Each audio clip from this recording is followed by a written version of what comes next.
તો અવિરત અનરાધાર મુશળધાર જળ બંબાકાર આ સ્થિતિ છેલ્લા 24 કલાકમાં સતત ભારે વરસાદ પડતા ભાવનગરમાં સર્જાઈ છે। અવિરત વરસાદને પગલે નદી નાળા ખેતરો વોકળામાં પાણી ભરાયા। પાણીનો ધસમસતો આ પ્રવાહ જોવા મળી રહ્યો છે અને અનેક ગામોમાં મુશળધાર વરસાદથી લોકોની મુશ્કેલી પણ વધી રહી છે। ખેડૂતોએ પણ ચિંતા વ્યક્ત કરતા કહ્યું કે જો આ રીતે આવો જ અવિરત વરસાદ ચાલુ રહેશે તો ખેતરોમાં પણ પાણી ભરાશે અને પાકને નુકસાન થશે। આ ધમાકેદાર વરસાદ થોડો ઠરે તો સ્થિતિ ઠીક રહેશે, નહીતર પાક બગડી જશે।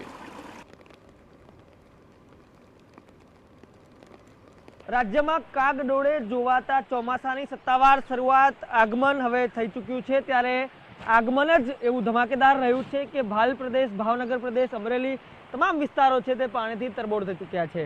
આપ સીધા જ દ્રશ્ય જોઈ રહ્યા છો ભાવનગરથી કે જ્યાં આગળ જે મુખ્ય હાઈવે, આ ઉપરાંત જે જેસર ઉપરાંત પાલીતાણામાં જે ભારે વરસાદ થયો અને ભારે વરસાદ બાદ જે તમામ ખેતરો છે, જે તમામ નદી નાળા છે તેમાં નવા નીરની આવક થઈ છે। અત્યારે જે વરસાદ થઈ રહ્યો છે તેનાથી ખેડૂતો પણ ખુશ છે, કેમ કે જે વરસાદથી નવું પાણી આવ્યું છે તેનાથી ખેતી લાયક, જે વાવણી લાયક પાણી છે તે તેમને મળી શકે। આ ઉપરાંત જે પ્રકારે છેલ્લા 24 કલાકથી વરસાદ છે તે સમગ્ર પંથકમાં થઈ રહ્યો છે તેના કારણે અનેક જગ્યાએ જે મુખ્ય રસ્તાઓ છે તે પણ બંધ કરવાની ફરજ પડી છે, તો અનેક જગ્યાએ જે આડસો મારીને રસ્તાઓ છે તે સ્થાનિકો દ્વારા જ બંધ કરવામાં આવ્યા છે। વરસાદની સ્થિતિ એવી છે કે જે તમામ ગામો છે તેમાં પણ જે આજે બંધ જેવી સ્થિતિ છે તે જોવા મળી રહી છે। ત્યારે ખેડૂતો આપણી સાથે હાજર છે, તેમની સાથે વાત કરીશું। તમારું નામ જણાવો, છેલ્લા 24 કલાકથી આ પંથકમાં શું સ્થિતિ છે? 24 કલાકથી એક ધારો વરસાદ પડે છે। મારું નામ કનુભાઈ વાંસાભાઈ કુવાડિયા, મારું ગામ નેસડા, તાલુકો સિંહોર, જિલ્લો ભાવનગર છે।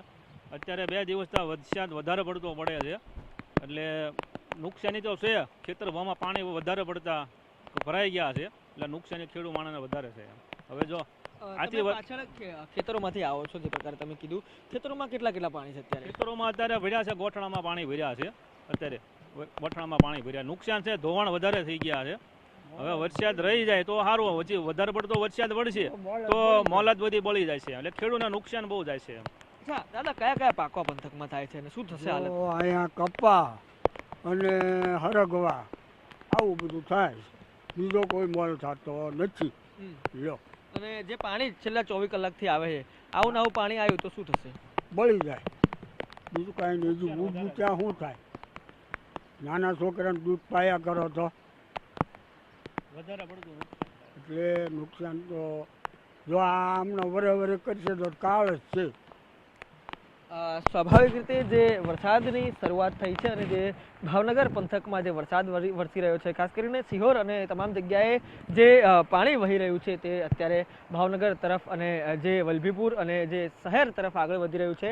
આ પાણી જે આપ દ્રશ્યમાં જોઈ રહ્યા છો તે સ્વાભાવિક રીતે અહીંયાથી શાંત જગ્યા હોય છે અને શાંત જગ્યામાંથી અત્યારે જે પાણી છે તે પસાર થઈ રહ્યા છે આગળ। અનેક ગામોમાંથી થઈને આવતા પાણી છે, અનેક શહેરોમાંથી થઈને આવતા પાણી છે, પરંતુ આ જે તમામ પાણી છે તે આગળ જઈને જે દરિયામાં વહી જાય છે। પરંતુ સ્વાભાવિક રીતે જે ખેડૂતો છે તે હવે વરસાદ રોકાય તેવી પ્રાર્થના ક્યાંક ને ક્યાંક કરી રહ્યા છે। જો વરસાદ નહીં રોકાય તો જે પાક છે તે બળી જવાની બીક પણ અહીંયા સતાઈ રહી છે। કેમેરા પર્સન ઇમરાન શેખ સાથે રોનક વર્મા, TV9 ભાવનગર।